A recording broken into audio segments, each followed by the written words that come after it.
Welcome to Soul Therapy. I'm Katie. And I'm Kate, and this is the space where we take a deep breath, dive into healing, and laugh a little along the way. Think of this as your cozy corner for exploring how to feel better, grow stronger, and live with more ease.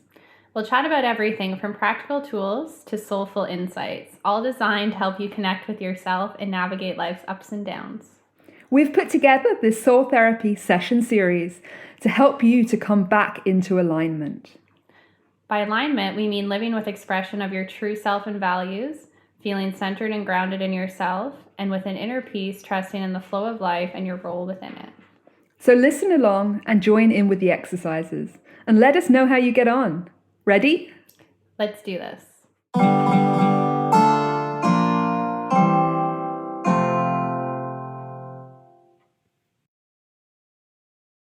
Welcome to another session of Soul Therapy. I'm Katie. And I'm Kate, and today we're going to talk about our connection with a higher power.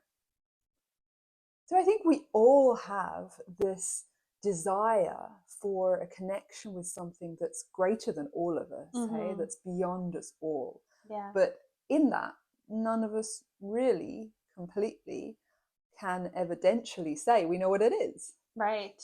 Yeah. And it's kind of like people use so many different words for this. Like I've heard people say source, I've heard people say God, I've heard people say the universe. And what everyone means is like it's a connection to something that is greater than ourselves or something that is almost outside of ourselves. Yeah, absolutely. I think this is people finding their existentiality question. You know, we have this existential awareness from relatively young. Obviously, this is one of the roles of parents, is to kind of caregivers, is to actually ensure that while children are so young that they don't realize their own existentiality, they actually are kind of maintained and kept alive. They recognize that idea that, you know, if they run into a bus, the bus is bigger than they are. But we don't innately have that necessarily. And so it's kind of this learned thing, this learned awareness. But then we seem to really spend the rest of our lives kind of either dealing with it or ignoring it, denying it, really, because I guess it's something that's quite fearful for a lot of people. Right. Yeah, and it's interesting to ask that question, like why is it something that some people are afraid of or something that people avoid, right? I think it's that base desire, right? So one of our basest instincts is to survive, is to carry on. Yes. And actually then that idea that at some point we might not survive and carry on, you know, is kind of creates death as kind of a giant ending, really. And I think in that way people can try to look away from it because they see it as this overarching doom that's kind of coming for their personage. But actually, I mean, I personally don't really see it like that.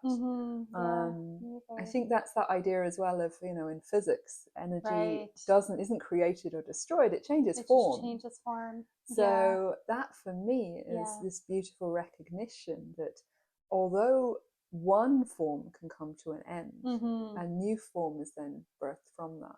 Absolutely, yeah. And it's interesting how like the concept of death is like so taboo. Like it's something that people are really uncomfortable talking about. Yeah. You know, and it's crazy because it's something that obviously we're all gonna experience. Right. It's like we're all gonna die. So it's like that one thing that all of us have in common. But it's one of the most taboo things that you can talk about. Well, it could be a hugely unifying topic and structure, but actually, yeah, you're right. I mean, I think that's the fear, though, as well. And in that fear, we've created all these structures to distance ourselves ever further from it, really. Yeah. And you can see through certain progressions in society, which really haven't necessarily been progressions. They might have been kind of steps backwards because they've actually taken us further and further from that death process. Right. So we've gone from that idea of, you know, families themselves kind of supporting and preparing a body for either burial, cremation, or whatever comes next. We've gone from that through to people never having to see the body of a loved one, having no interaction with it, and having it taken away by strangers and placed into a closed casket. Right. Yeah. Kind of those rituals and practices that we have around death speaks a lot to how we as a society kind of respond to it. And of course, this can vary depending on religion and culture and kind of the practices around death and dying. But it is interesting to kind of see that shift, and depending on the culture as well. Yeah, definitely. And I think it's also, I can understand the idea, though, that people want to remember their loved one as they saw them in the joyful elements of their life. Maybe they don't want to carry that memory of disease or death or the dying process into their future memories of this person. But realistically, it's kind of having a negative impact on their reflection on their own death and existential situation. Absolutely. And how it's like something that is such a sensitive topic. I noticed as well with like when clients would come to see me and maybe a parent passed on or a friend passed on and they have young children and they don't know how to approach it with their children, right? So it's interesting to see how we're raised and the ideas of death and how they were presented to us when we were a child, because it's something people are like, well, we don't want to talk about it with our children. Right. And it's like, again, this secret taboo topic, but kind of dancing around those issues and pretending that it doesn't exist isn't always the best Absolutely. answer And I've found, because I've worked with children for many years, of all different ages, but my understanding with working with children has actually been that they have a far more logical, far more open impression of death. And it's actually the interaction with adults who don't want to talk about it that fosters the fear and issue within the child in relation to death. So actually we can shift this entire taboo, we can shift our entire structure around it generationally by simply making that choice to actually talk about it more openly with upcoming generations. Absolutely, yeah. And it's interesting when you talk about death with children, because it's like they don't even feel sadness around. I've realized, like, or you can, let them kind of form their own narrative of what happened. Like if they ask what happened, where did Uncle Johnny go? And sometimes it's asking them, well, where do you think he went? And they literally form their own story, probably to help themselves cope with it. And they'll tell you, well, I think he went to La La Land and I think he's having a lot of fun right now. And like they will form their own story around what they think happened to the person who passed on. And like sometimes we can get so caught up as adults as feeling like we need to explain to them in person, like the logical of like, well, they're gone to heaven or they're, gone somewhere else. And it's like, really, it's letting the child come up with what they think happened instead of imposing our own beliefs of like, oh, well, they're gone to heaven now. And like sometimes kids don't understand those kinds of things. And it can be just as helpful to just let them form their own. Yeah, absolutely. I think it's definitely about in the openness with which you talk to them about it. And the facet of talking openly is to talk on an equal level. So rather than the idea of, and this is a great topic to discuss that in relation to children, because we quite literally are on the same level. Children are looking at us, they don't quite know what's happening. And we're looking at them, we don't quite know what's happening either in relation to death, because nobody's gone there and come back and told us about it. So essentially we're on an equal footing with the children at that point. So we might as well talk openly with them and actually have some reflection both way on what's happening, but just so that they understand really that this is not necessarily a negative thing. And I think that that's really how death has been framed though as well. Of course the people left behind are sad, but we don't actually have any evidence much that the people who've left are sad, that the energies that's left are suffering because they've left. So that's just something that we've projected onto the people who die, because the people who left behind are suffering the loss.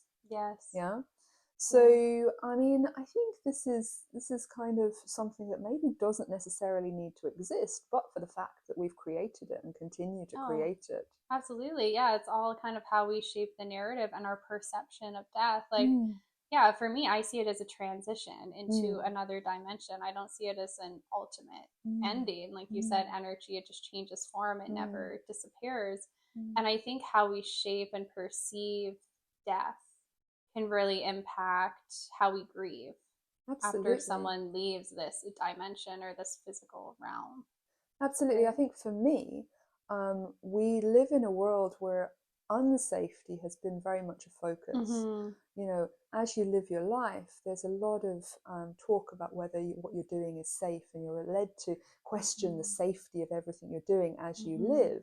And it's kind of been projected as it's unsafe to die. And I think that really we could actually take that. This is not realistic. This is not an actual fact. So we can take that and we can swing it around and make that so that we understand that it is safe to live, and it is safe to die. Exactly. There's no good or bad, right? And what just came to me was kind of the attitudes how we have around this, how like one is bad and one is good. And I remember there was so much conflict I saw in the news about a teacher who wanted children to write their eulogy. And that caused like an outrage among the parents, and it even made the news. And I think that just shows how much heaviness is carried around leaving this. Well, I think this is really interesting because the thing is that the teacher could have framed this in a completely different way. The teacher could have framed this about you write a letter to yourself looking back on your life. So as to the age you are now, write it from your 80-year-old self or a 70-year-old self. Write it saying all the things that you've done and really enjoyed doing, and how you've achieved certain things in your life that you wanted to achieve. And so it was the term eulogy, because it's associated with death, was then the fact that caused this issue. It wasn't the project itself. So this really shows how we rise up and we fear and we have this issue against death, when actually nothing is either good or bad in death. It's how we see it that makes it so. It's all how we perceive everything. It's all about the perception, right? So that kind of alignment that we don't have, that misalignment with death and the process of dying, actually bringing about that kind of friction or issue, I think, that we're feeling in relation to it. Whereas if we can create a more peaceful interaction with that idea of passing on to something else, we know not what, as maybe more of a giant surprise than an issue of any kind. Yeah, it doesn't feel so final. And I think a lot of people, what bothers them about death is like the unknown as well. Like it's the unknown of what's going to happen. And I think that scares people just as much, just like in everyday life, like the unknown and uncertainty scares us, which is why we love predictability. And death is like literally one of those things that we can't escape. And it is the unknown, and we don't actually know or have the answers. Right? Yeah, absolutely. And I think also then we come into that kind of conflict between somebody else's impression of what happens after death can actually be seen as being in conflict with my idea of what goes on after death. And in that, are we undercutting the likelihood of each one of us being correct? Right. And that can bring about this kind of friction and arguments between, no, you're wrong and I'm right. But that's not necessarily, it's not required for us to actually agree. And in fact, because we have no idea what comes next, there is nothing stopping all of us being right in whatever we think. Right. There's nothing stopping your thought process actually directing what happens. And so that, but for you, not for others. Right. Your thought process could direct what happens for you potentially, and other people's directs what happens for them. You know, or we could all be entirely wrong. Exactly. Or we could all be entirely right. It doesn't. It's not the problem. Isn't who is right and who is wrong. It's allowing other people really to actually have their own process of thoughts and their own opinion on their own existentiality. Right. And removing that judgment around it, or feeling like you need to get into debates Mm. about, you know, what happens next, because all of that really just divides people more. Right? And I think that this is related to a really big issue in society and within ourselves that I know I struggled with in the past. And then once I got this as an answer, I just couldn't believe how it changed my life. This idea that more than one thing can be true at once. Right. Yes. So we have, as a kind of a species, we as humans, we like to lock things together. Yes. So if this is true, this cannot be true. Yeah. If this is true, this must be true. Yeah. You know? Yeah. And so, for example, that idea that, you know, if my answer of what's going to happen after I die is to happen, everyone must agree with it. Yeah. Well, that's just a complete fabrication of my own mind. Right. That's not real. Like, and so if we can understand that more than one thing can be true at once, then we can let go of having to control what other people think, which is such a losing game. I mean, this is not just the idea of kind of trying to control what people do. Yes. This is the idea of trying to control what they think. Yes. Yeah. And within our minds, you know, we are always actually free. No matter what restrictions are placed upon our bodies, within our minds we can be free. So it's a complete fool's errand to try and control someone's thought process, and we don't need to. No, exactly. And I mean, it is that, well, first of all, it does divide us, but then also there really is no ultimate truth. Like you can have 10 people witness the exact same situation, and they're all going to walk away with different stories of what happened, with different perceptions of what happened. Some are going to be heavily, you know, impacted by what happened. Others aren't going to care about what happened. It's the same situation, right? It literally just shows that we're bringing all of our background, belief systems, experiences, soul experiences into it, and it's impacting how we are affected by that situation. But is there an ultimate truth to that situation? I mean, everyone's going to have a different experience of it, and maybe that different experience and that difference is the ultimate truth in that way. The idea that we are actually here as different individuals in order to all experience something different, in order that no one of us should be actually having the entirely same background, the entirely same experiences, the entirely same outcome from anything. We are here to experience the diversity. We're here to be the diversity of it. And so in that, we can let go of needing anyone else to have the exact same experience as us. We can open up to everybody else's stories, everybody else's ideas, and everybody else's journey.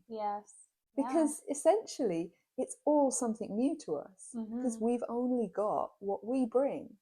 But we are the only people that have what we bring. Exactly. You know? So this makes us both unique, and it makes us gain so much more from every connection with everyone else, because they're unique too. Exactly. Yeah. And to do that, it takes a lot of like practicing acceptance, you know, that concept of acceptance of others and that recognition of, you know, that's their truth and it doesn't have to be the same as yours. And again, that idea that accepting these other truths and stories doesn't have to mean that you approve of them or agree with them, right? Those are two different things, right? So this is something that, exactly. And so this is something that kind of came in as well, where you, through generations, you had generations that were kind of just trying to survive. And then you had generations who'd gone beyond survival, and they were busy telling all their children that their children were special. Right. And the reality of that is that both things are true. You know,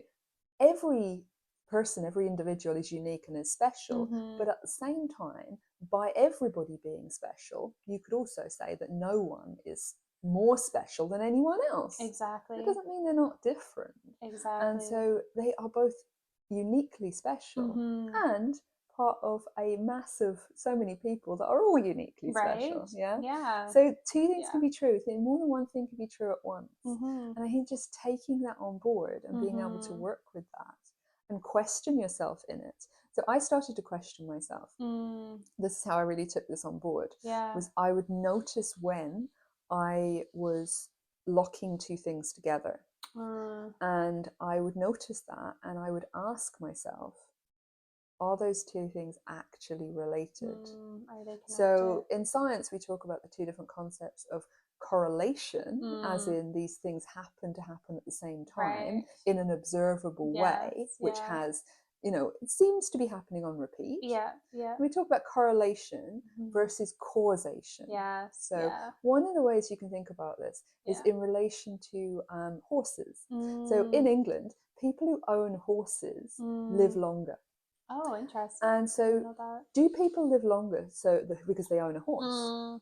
If everybody rocks out tomorrow and buys a horse, are they gonna, and just carry, takes it around with them, are they gonna live longer? Well, no, that's a correlation, not a causality, because the causality is that actually to own a horse, it's quite a lot of money. Horses are quite expensive, not only to buy, but to house and upkeep and look after, and vet bills and all of these kinds of things, having to have land to keep them on.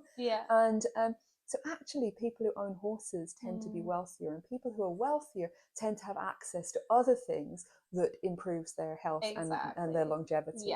Exactly. So this correlation versus causality, I started to really apply this and notice this within my own connected things. So if I'd taken two things and I'd locked them together, was real.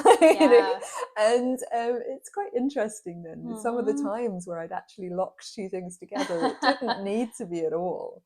And it was really refreshing to kind of open those up.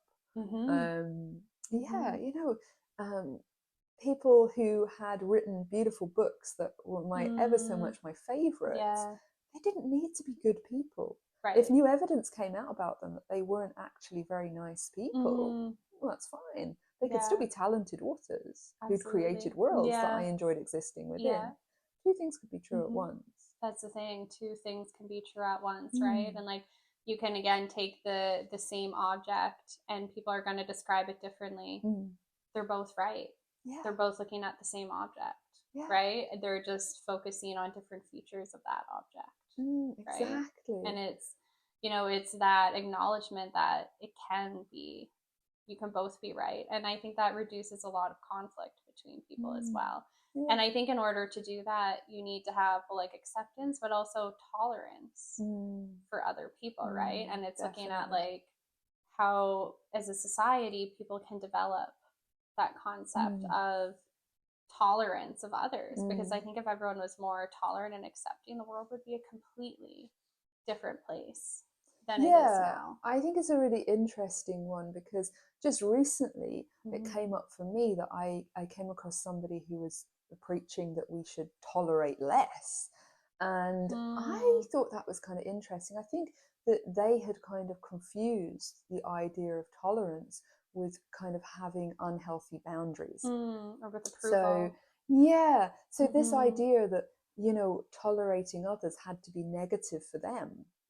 So, and it doesn't have to be. Other people can do what they want to do. It doesn't mean you have to do it. It doesn't mean you even need to surround yourself with it. Exactly. Yeah. It doesn't have to impact you. And then your choice comes within that. Like, where do you want to be? What do you want to do? Who do you want to surround yourself with? But in choosing who you want to surround yourself with, that doesn't take away the validity of somebody else's choice of existence. It just might not be where you want to live.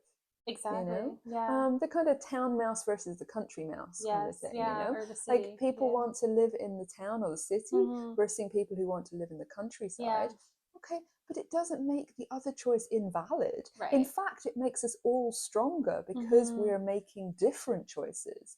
Because we're choosing to live in different places, because we're choosing to do different jobs, because we're choosing to have different circles of friends, because we're choosing to interact with different partners. This actually makes us stronger on the whole. Working with our diversity, not against it, actually makes us stronger together and apart.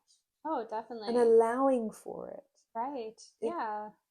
This confers strength for us. And that recognition that like everyone is on their own path, their own soul path, right? That's being guided by, the power around us, the source, the universe, whatever we want to call it, right? It's like there's a reason that people are drawn to these different things and experiences. And you know, the more that we accept that as tolerance, the better the world is. Like, I don't see how being less tolerant is going to make for a more peaceful world for any of us. No, but it just builds agitation and frustration within the Exactly, person and judgment. who doesn't want to tolerate. Yeah.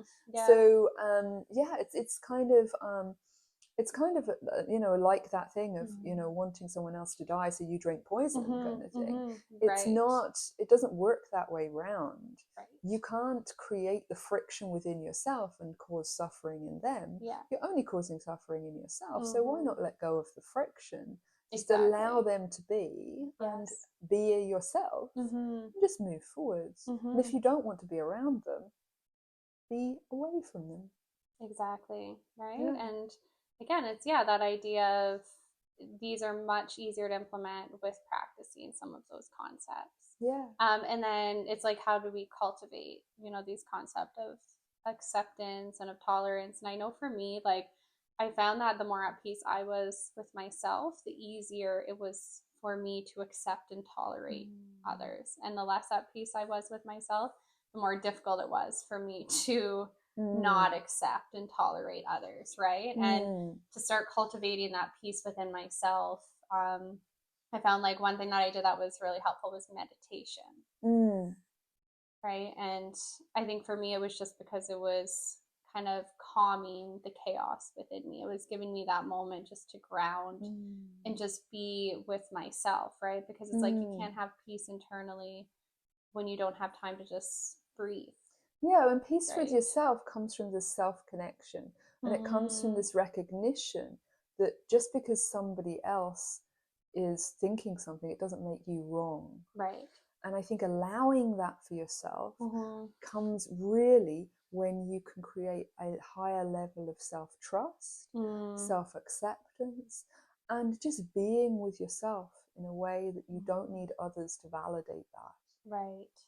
Right. And that again takes a lot of self-acceptance. Like the need to not need validation from external people, external situations. It takes a lot of self-acceptance because you need to be like so solid within yourself that you know, like,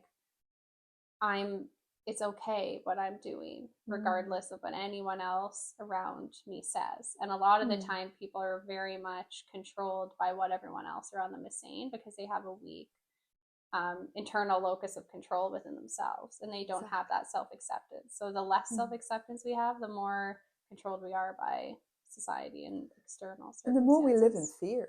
Yeah. So that's that living in fear. And unfortunately, the more we live in fear, the more we become defensive. And that's shutting ourselves off from allowing ourselves to be who we are and from allowing others to be as they are.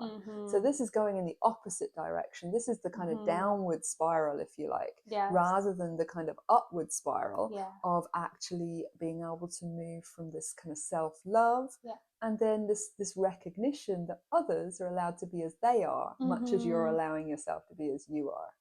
So this is really interesting because it kind of leads to that point where meditation is not just good for me, good for you, good for everyone. It's actually almost kind of like a public service. Right. Because, well, that's how I think of it these days, right? Because the thing is that I was really harsh on myself and I didn't allow myself to take time out for myself. I constantly lived in fear. I constantly lived in this feeling of being indebted to society, being in a kind of caught in a loop of me against the world and this kind of thing. But actually, as I worked through and as I released a lot of that fear and as I came into more love for myself and this more kind of a position of being self-supporting in that way, in a healthy and happy way, I realized that it wasn't just my life that got better.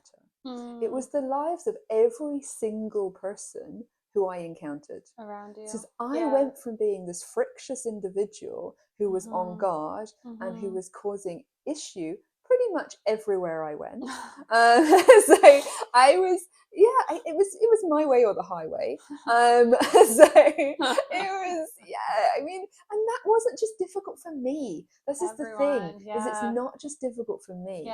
When I couldn't see that two things could exist at the same time and Yeah. both be true. When Yeah. I couldn't see that I could be right without making someone else wrong. Right. When I couldn't see that actually nobody needed necessarily to be right. Yeah. We all just could be tolerated within our own individuality and own uniqueness. Yes. And enjoyed within our own individuality Exactly. and own uniqueness. Yeah. When I couldn't see that, it was worse for everyone around me.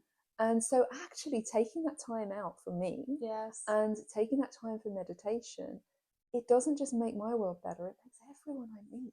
It definitely does, right? Because like now you're coming from a place of love instead of kind of like darkness. Yeah. Right. And that's what or I'm bringing like to people's lives. Right. I'm bringing lightness, I'm bringing joy, I'm bringing appreciation and gratitude and noticing everything around me. And I'm bringing that to everybody I interact with, to every space I walk into. Yeah. Instead of bringing this judgmental, self-critical, fearful person that I was, who was just defensive and guarded and needed to make other people wrong in order to be safe and right herself. But then still didn't feel safe and right because she actually wanted other people to validate her. And it doesn't matter how many other people validated me. Yeah. And I managed to get to the stage where, roomfuls of people were busy validating me. Yeah. But the thing is, when I couldn't validate myself, that's the thing. It wasn't worth anything. Exactly. That's the thing. It's just like it's a game that you'll never win, looking for validation outside of ourselves. Exactly. And now I can validate myself. Yeah. Obviously, it's beautiful when other people do validate me. That's really lovely, and it's really supportive, and it's really nice. Yeah. But it's the cherry on the top. It's the icing on the cake, right? It's not. So once I have that self-validation, it's possible for that to be beautiful. But when I didn't have that self-validation, no amount of what they could give me could actually fill the void of the fact that I couldn't give it to myself. Exactly. And that's the thing, is like looking outside of ourselves to fill a void that needs to be filled within ourselves. Right. Yeah, definitely. Yeah, so I think it's, for me, like the way this started, the first thing I did was that I kind of came home to myself. So I actually set it as one of my goals at the beginning of one year. I have this one goal for the year that I set. I did not achieve it that year. I achieved it several years later, but it was still somewhere circulating in my mind. But my goal was to make a beautiful home for myself inside of myself. Oh, I love that. And so I achieved that then a few years later, I realized, when I was able to bring myself to peace at any time, in any situation, at any moment, no matter what was going on. And the way I started to be able to do that was via what people call grounding. So what I was actually doing was I was applying the 5, 4, 3, 2, 1 method. I was applying this motion where you just take a moment and you pause and you reflect on 5 things around you that you can actually see. You can do this anywhere. You can do it on the bus. It doesn't have to be anybody else engaged in it. It's nice to do it out in nature, but you can do it in the bathroom when you're on the toilet. 5 things around you everywhere. That's what I love about the 5, 4, 3, 2, 1 is you can do it anywhere. Like you're walking, you're on the bus, like anywhere. If you're in the office, absolutely anywhere. You know? And so 5 things around you that you can actually see, 4 things around you that you can hear. And then after that, we've got 3 things around you that you can touch. So even if that's your own clothing, that's fine, or your own hair. And then we've got 2 things around you that you can actually smell. And then 1 thing you can taste. And now obviously the taste could be something like the coffee or tea you're holding. But it can also be anything else. It could be maybe you can kind of taste the smoke on the breeze that you've just smelled as well. So it's 5, 4, 3, 2, 1. 5, 4, 3, 2, 1. And it doesn't have to be like in that like 5 things that you see and hear, like not getting caught up in that. It's just easier to do that because like 5 things that you can taste, unless you're doing like a tasting menu. Then maybe you want to do 5 things you can taste, right? I mean, or like it can bring you into any situation, smell, right? So it's just more about tapping into all 5 of our senses. Exactly. That really grounds us. But it's just easier in general to be like, oh, what are 5 things I see, instead of what are like 5 things. And also, if you start it, like, you could see my brain reaching for which one came next there. If you start it and you realize that you've set yourself up looking for 5 things you can smell, and you can only smell 2 things at that time, don't drag yourself over the coals over it. Start again. you know? Just go, oh, it would have been easier if I picked 5 things I can see. Let's go with that. You know, this is not about perfectionism. This is not about getting it right the first time necessarily. This is about the process and being in it, and even in that noticing that, you know, hang on, there's not that many things I can smell right now. It's already brought you to the grounding. It's already brought you to the moment, and that was the whole point. Hey, the whole point isn't to be correct, it's to participate in the present moment.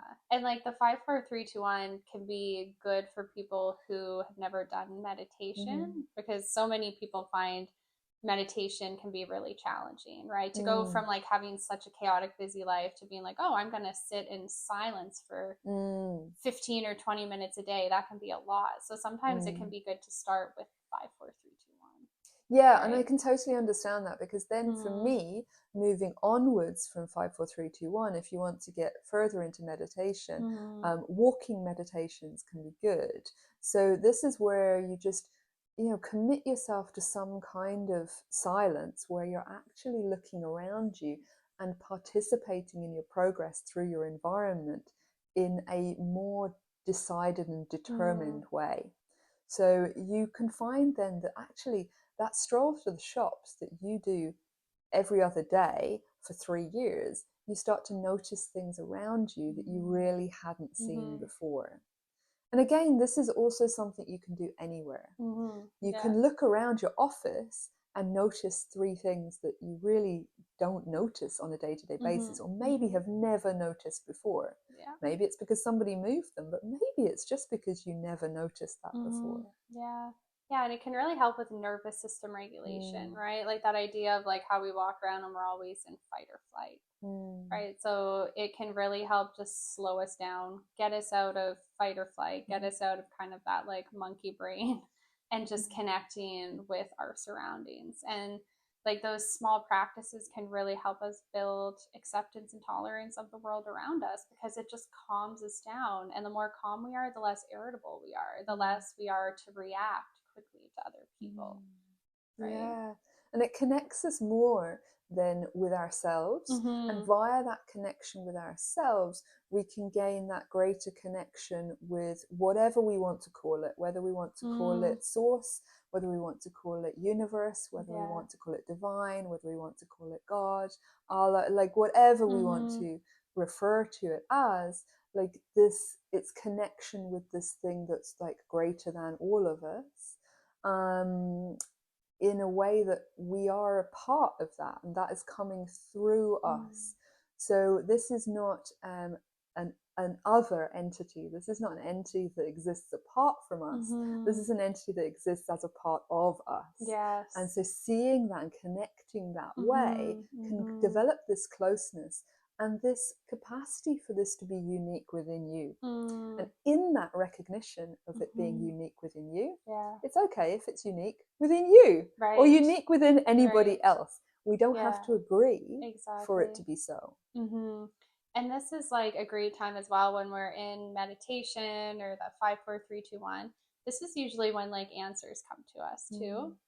Like if we're feeling confused about something or we're seeking clarity on something, it's usually during these times of just stillness that clarity comes to us, right? So for people who are in a point in their life, if they're at a crossroads, like this is especially important, because we tend to seek for answers all the time, but we don't give the answers a space to come through when we're constantly busy and in motion. It's like, I can't remember who said it, but it's like you can't see your reflection in moving water. Absolutely. Yeah, this is completely true. We have this busy mind and we have this desperate desire for certain things. So when we want certain answers, we look for them frantically. We push. And actually, it can be in that peace that the reflection appears. That we're actually getting those answers and messages and clarity through to us, source or from God or whatever people like even to just say, finding it within whatever way and whatever however it drops in for you. is unique to you, as it is for everyone. Yeah. Yeah, and usually those like answers that we receive during those times of peace and clarity and silence are usually the ones that are coming from the divine or from source or from our higher self. We can kind of recognize those as well, whatever we want to call it. We can recognize that this is something that feels truer. This might feel truer than something that's overthought, that our monkey mind maybe has been churning over and over and over. And this actually feels truer for us than the logical thought. And I don't know if you've ever had that. I've definitely had it where I have looked at a situation and I've created with my logical mind the most logical process to deal with that situation. But then I've realized in a moment of peace and meditation that actually that doesn't feel right. Although it's the most logical, it doesn't feel like the right way for me to move. And this is back to really where we started in the beginning of soul therapy, where we looked at the fact that you shouldn't be living someone else's life. There is no one right answer that is universal for all of us. We're here to be diverse. We're here to be different. And so in that, it might not be the most logical approach that's right for you. Exactly. And a lot of the time, you know, there's an approach in psychotherapy where it's like, let's do cost benefit analysis. Let's list the pros and cons. Absolutely. And I used to do that all the time with clients, and they would be just as confused. I never had one client be like, aha, this is the answer. Like, if it was that easy, we wouldn't be writing the list up to begin with, right? Exactly. So that just like makes me cringe. Like, I no longer do like the cost benefit analysis with anyone, with myself, with clients, because it kind of goes against everything that I stand for, which is like that connection to your heart and listening to your heart, as opposed to like being in the logical mind and listing the pros and cons. Like, it never brought anybody clarity. So it's like, I feel like as humans, like deep down, we know that there's more to it than just listening to our logical mind. But I think it's just like finding how to connect to it and get those answers outside of the logical mind. I did it really quite recently. So less than a year ago, I sat down and I had this kind of pro and con list, and, you know, this cause benefit analysis. You know, this like, is it going to be good? Is it going to be this was going to lead to this, and is this good, or is this better? And balancing it all up so logically. And then I also took some time and I meditated. And so this is actually drawing these two things together is kind of the concept we think of as wise mind. So that you're not just going with your logical mind, and you're not just going with the kind of pull of your heart, but you're bringing the two together. You're bringing that kind of pull of your heart, you're bringing the logical mind, and you're bringing that kind of any intuitive or I guess soul or higher power kind of connection that you found. You're bringing them all into the decision process together. And in that way, you can find yourself taking a choice that isn't the most logical at the time. But actually, that logic can become very clear once you step onto the path. And if the path feels right for you, then step onto it. Because the path will appear. Exactly. Yeah. As you walk on the way appears. Right. Yeah, absolutely. And I love that saying that if the path before you was clear, you're probably on someone else's path. Yeah, right? Absolutely. Yeah, that's the thing. If it's all laid out for you, if there's nothing in the way, if there's no kind of creation of your own within it, then somebody's already led it. Or you're living someone else's dream potentially rather than yourself, whether that be your family, whether that be the dream that society has laid out that they think you should be doing, but it's definitely not your own, because if it was your own, then the path wouldn't already be forged. Yeah, you're being guided, you're being channeled, you're being fostered down a road. And, you know, that's, again, not something to hold yourself as wrong for having done, you know, but actually at the point we notice it is the point where we make the choice. So if we've kind of gone down this path and we've been channeled down this path, whether it's by parents and family, or whether it's by a loved one or a relationship, whether it's by society, school, a job, you know, whatever reason we ended up on this path, unknowingly, then once we recognize that that might not be the path for us anymore, maybe it was in the past, maybe it wasn't. But what is the moment at which we notice that we can make choice? So I think there's also a level of forgiveness and a level of grief in letting go of the time that we maybe spent on a path that wasn't necessarily right for us.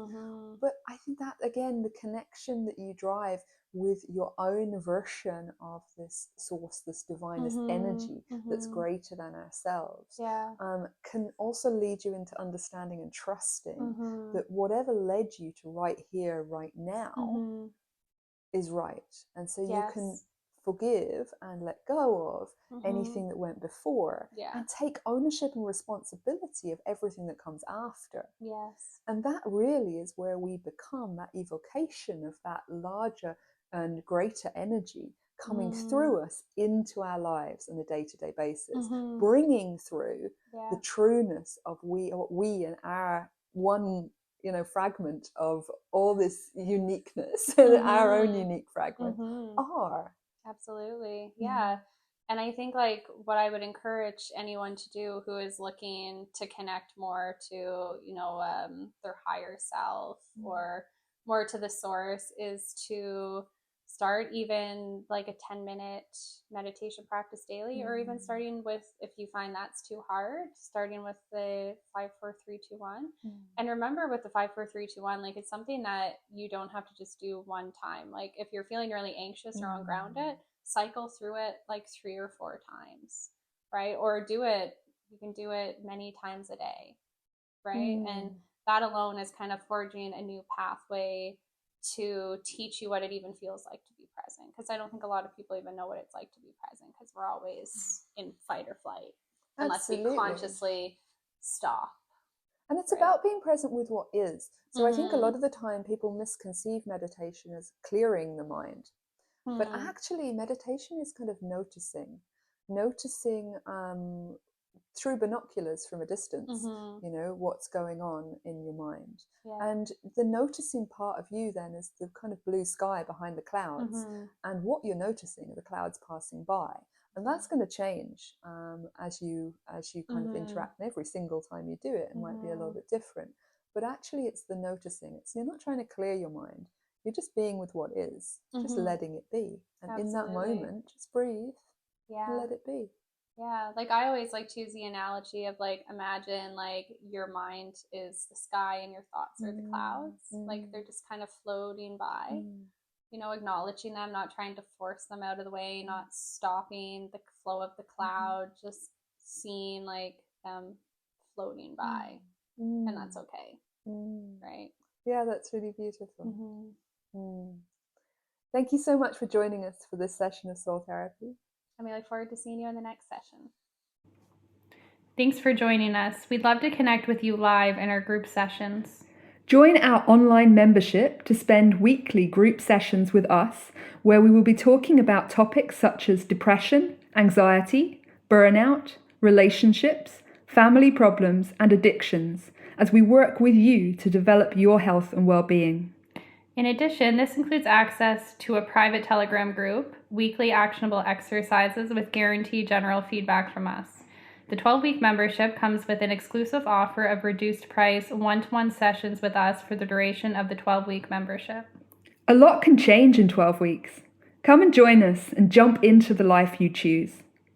Remember that to get the most out of these soul therapy sessions, whether the free podcast series or the membership, we advise full participation in all the suggested exercises. Throw yourself into this fully and become the you that you have always dreamed of being. We have linked 2 meditations for you to enjoy as you wish. One is a sleep meditation, which you can put on playing at low level as you get into bed and will continue for 8 hours as you sleep deeply. The second is an ancient connecting meditation dating from around 1000 AD that cultivates a better world for ourselves and for all by reaching out and supporting others. And in doing so, recognizing our own power to contribute to making chosen change on whatever scale we want. You can perform this meditation in any pose you choose, or that feels right for you, including laying down.